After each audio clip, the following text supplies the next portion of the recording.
யோவான் அதிகாரம் 18.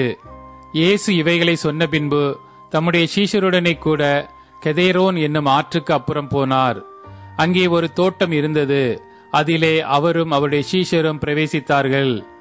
இயேசு தம்முடைய சீஷருடனே கூட அடிக்கடி அங்கே போயிருந்தபடியினால் அவரை காட்டிக் கொடுக்கிற யூதாசும் அந்த இடத்தை அறிந்திருந்தான். யூதாஸ் போர் சேவகரின் கூட்டத்தையும் பிரதான ஆசாரியர் பரிசேயர் என்பவர்களால் அனுப்பப்பட்ட ஊழியக்காரரையும் கூட்டிக் கொண்டு பந்தங்களோடும் தீவட்டிகளோடும் ஆயுதங்களோடும் அவ்விடத்திற்கு வந்தான். இயேசு தமக்கு நேரிடப் போகிற எல்லாவற்றையும் அறிந்து எதிர்கொண்டு போய் அவர்களை நோக்கி, யாரை தேடுகிறீர்கள் என்றார். அவருக்கு அவர்கள் பிரதியுத்தரமாக, நசரேயனாகிய இயேசுவை தேடுகிறோம் என்றார்கள். அதற்கு இயேசு, நான் தான் என்றார். அவரை காட்டிக் கொடுத்த யூதாசும் அவர்களுடனே கூட நின்றான்.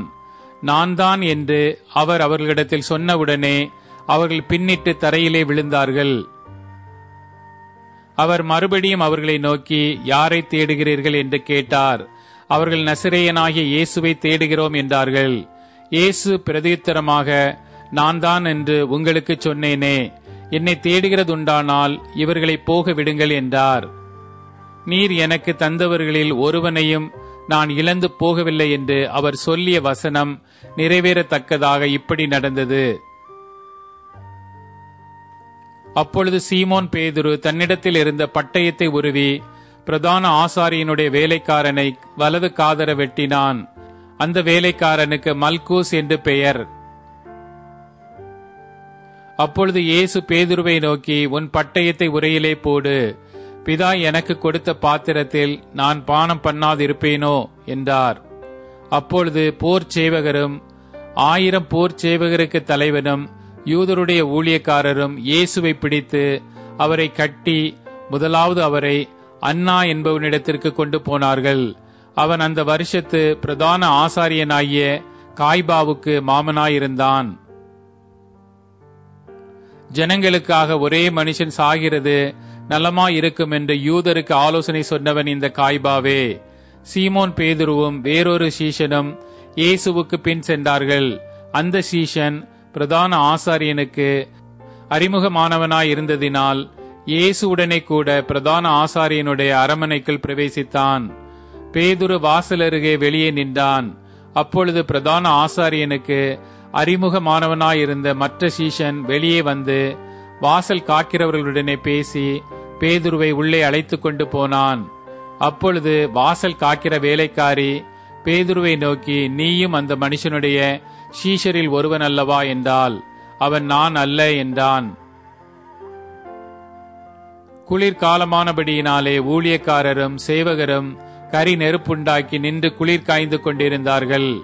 அவர்களுடனே கூட பேதுருவும் நின்று குளிர் காய்ந்து கொண்டிருந்தான். பிரதான ஆசாரியன் இயேசுவினிடத்தில் அவருடைய சீஷரை குறித்தும் போதகத்தை குறித்தும் விசாரித்தான். இயேசு அவனுக்கு பிரதியுத்தரமாக, நான் வெளியரங்கமாய் உலகத்துடனே பேசினேன். ஜெப ஆலயங்களிலேயும் யூதர்கள் எல்லாரும் கூடி வருகிற தேவ ஆலயத்திலேயும் எப்பொழுதும் உபதேசித்தேன். அந்தரங்கத்திலே நான் ஒன்று பேசவில்லை. நீர் என்னிடத்தில் விசாரிக்க வேண்டியதென்ன? நான் சொன்னவைகளை கேட்டவர்களிடத்தில் விசாரியும். நான் பேசினவைகளை அவர்கள் அறிந்திருக்கிறார்களே என்றார். இப்படி அவர் சொன்ன பொழுது சமீபத்தில் நின்ற சேவகரில் ஒருவன், பிரதான ஆசாரியனுக்கு இப்படியா உத்தரவு சொல்லுகிறது என்று இயேசுவை ஒரு அறை அறைந்தான். இயேசு அவனை நோக்கி, நான் தகாத விதமாய் பேசினதுண்டானால் தகாததை ஒப்புவி. நான் தகுதியாய் பேசினேனே ஆகில் என்னை ஏன் அடிக்கிறாய் என்றார். பின்பு அன்னா என்பவன் பிரதான ஆசாரியனாகிய காய்பாவினிடத்திற்கு அவரை கட்டுண்டவராக அனுப்பினான். சீமோன் பேதுரு நின்று குளிர் காய்ந்து கொண்டிருந்தான். அப்பொழுது சிலர் அவனை நோக்கி, நீயும் அவனுடைய சீஷரில் ஒருவன் அல்லவா என்றார்கள். அவன், நான் அல்ல என்று மறுதலித்தான்.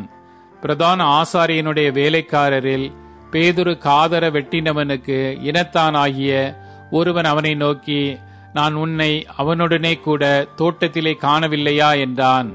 அப்பொழுது பேதுரு மறுபடியும் மறுதலித்தான். உடனே சேவல் கூவிற்று.